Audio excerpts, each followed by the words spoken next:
It's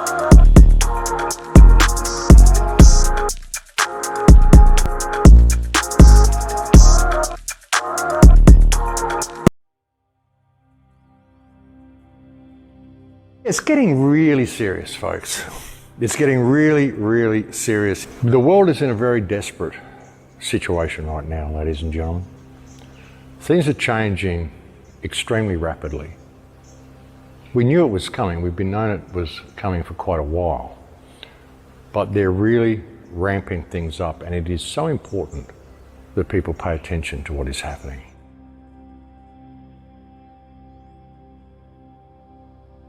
This whole thing has been going for 50 years. It's a plan that's been 50 years in the making. They've told us that in there. If you go to the World Economic Forum and you look at some of the videos that they have there in the World Economic Forum, they tell you this is a plan they've had in the making for 50 years. They live where it mentioned the date of 2025 as when this plan comes to fruition.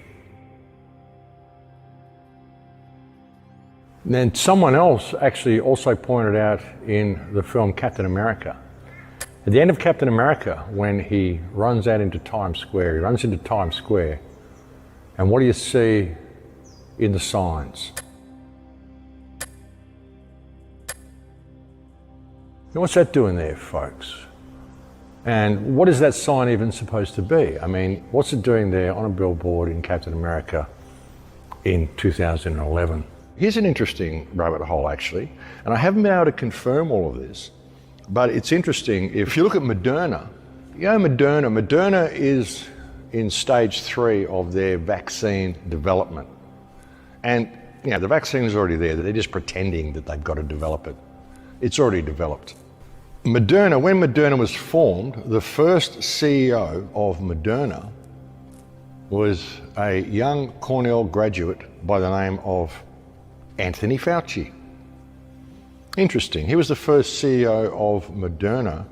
The company Moderna, there was a company in World War II that was heavily involved with what happened in World War II. And I don't buy into the official story of World War II, but there were certain experiments that were being done, and there was a company that was heavily involved by the name of IG Farben.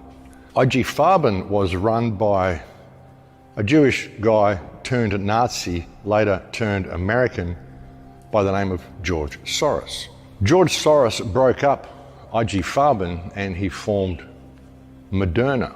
One of the main financial backers of Moderna, so now you've got Bill Gates, you've got Anthony Fauci, you've got George Soros, all involved in this whole Moderna thing, and one of the main financial backers of Moderna up until his alleged death was one Jeffrey Epstein. Interesting little circle of friendship, don't you think? And these people, mates, it's unbelievable. Unbelievable. It's frustrating. It's frustrating looking at all this shit. It really is. Even with waking people up, I mean, there's other ways to look at this. There's other ways to look at what's really going on here. I mean, half of it is just frustration because it's going to come here. I mean, I don't want to get to the point where I can't go to the shop. And that's what it'll get to.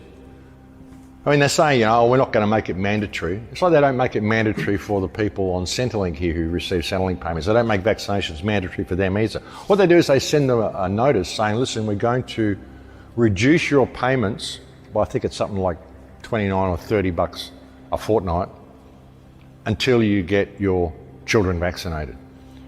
And we're not just going to reduce it by 30 bucks or 29 bucks a fortnight this fortnight. We're going to do it this fortnight, and then we'll reduce it again another $29 the next fortnight, and then we'll do it again the next fortnight, and this reduction will continue until you've got your children vaccinated. So we'll just basically reduce you to the point that you have no income whatsoever because we want to protect your children. This is what they do, but we're not going to make it mandatory. It's not mandatory. We'll give you a choice. You don't have to go and get vaccinated. You could just let your payments get reduced to zero, or you could go get a job. But of course, you won't be able to work in any of the industries unless you're vaccinated. But we're not going to force you to get vaccinated. This is how they do it, folks. This is how they do it. This is this whole thing, And it's all because people, won't stand up for themselves. They're not prepared to be human beings, realize that they don't have any owners. We can do what we can, but it's not up to us to wake everybody up. If people don't get it, then they don't get it. And if they don't get it now, ignorance is truly a choice. in this day and age, folks. If they can't see what's happening, then I don't really know how to help them from that point, you know. But we've got to face the reality that, you know, a lot of people probably won't make it through. A lot of people probably won't get it.